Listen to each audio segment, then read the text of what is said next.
अब योगी सरकार कैसे कहेगी कोरोना घोटाले में उसका हाथ नहीं है, क्योंकि आज जो खुलासा हम आपके सामने करने जा रहे हैं वह वर्तमान सरकार के वास्तविक चेहरे को आपके सामने लाकर रख देगा। यूपी सरकार ने मेडिकल उपकरण खरीदने के लिए एक कॉरपोरेशन बनाया था, Uttar Pradesh medical supply corporation. इस कॉरपोरेशन के द्वारा कोरोना महामारी के इस भीषण संकट काल में भारी भ्रष्टाचार का मामला सामने आया है। जो थर्मामीटर बिना किसी मोल भाव ऑनलाइन 1800 रुपए में उपलब्ध है, उस थर्मामीटर को योगी सरकार ने पूरे 5200 रुपए में खरीदा है। जो ऑक्सीमीटर ऑनलाइन साइट पर 800 रुपए में उपलब्ध है, उसे योगी सरकार ने 1300 रुपए के भुगतान पर खरीदा है। आज प्रदेश की जनता कोरोना महामारी से मर रही है, शमशान में लाशें बिछी हैं, लेकिन उत्तर प्रदेश सरकार के मुखिया योगी जी भ्रष्टाचार करने में जुटे हुए हैं। योगी सरकार का यह घोटाला करगिल के ताबूत घोटाले की याद दिलाता है, कोयला घोटाले की याद दिलाता है। भ्रष्टाचार में योगी जी ने कांग्रेस को भी पीछे छोड़ दिया है, क्योंकि कोरोना घोटाला बेहद ही निम्न कोटि का भ्रष्टाचार है।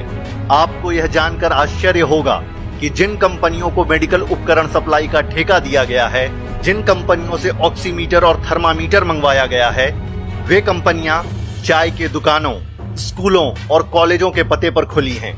कई कंपनियां तो केवल कागजी हैं, जमीन पर उनका कोई नामो निशान नहीं है। कई कंपनियां ऐसी भी हैं जिनका मूल काम कंस्ट्रक्शन यानी घर और बिल्डिंग बनाने का है। लेकिन योगी सरकार ने घोटाले के तहत मेडिकल उपकरण उन कंपनियों से खरीदे हैं। इतना ही नहीं, अपने आप को सबसे बड़ी राष्ट्रवादी पार्टी कहने वाली भाजपा पूरे देश में चीनी सामान का बहिष्कार करवाती है, लेकिन दलाली खाने में भारत और चीन में भेद नहीं करती।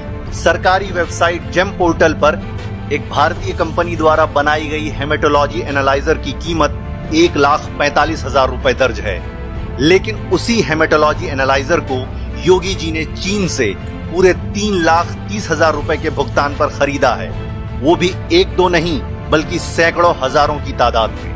हेमेटोलॉजी एनालाइजर खरीद का भ्रष्टाचार प्रदेश के पूरे 20 जिलों में खुलकर सामने आया है, जबकि ऑक्सीमीटर और थर्मामीटर खरीद घोटाला पूरे 65 जिलों में उजागर हुआ है। आपको याद होगा पीपीई किट का घोटाला, मंजन खरीद में घोटाला, ब्रश में घोटाला भी इसी कोरोना महामारी के दौरान हुआ है। अब और कितने घोटाले करेंगे योगी जी? आप तो स्वयं को योगी बताते हैं, अपने आप को संसार की माया से मुक्त बताते हैं। आपके आगे पीछे कोई नहीं है, परिवार भी नहीं। फिर यह घोटाला किसके लिए?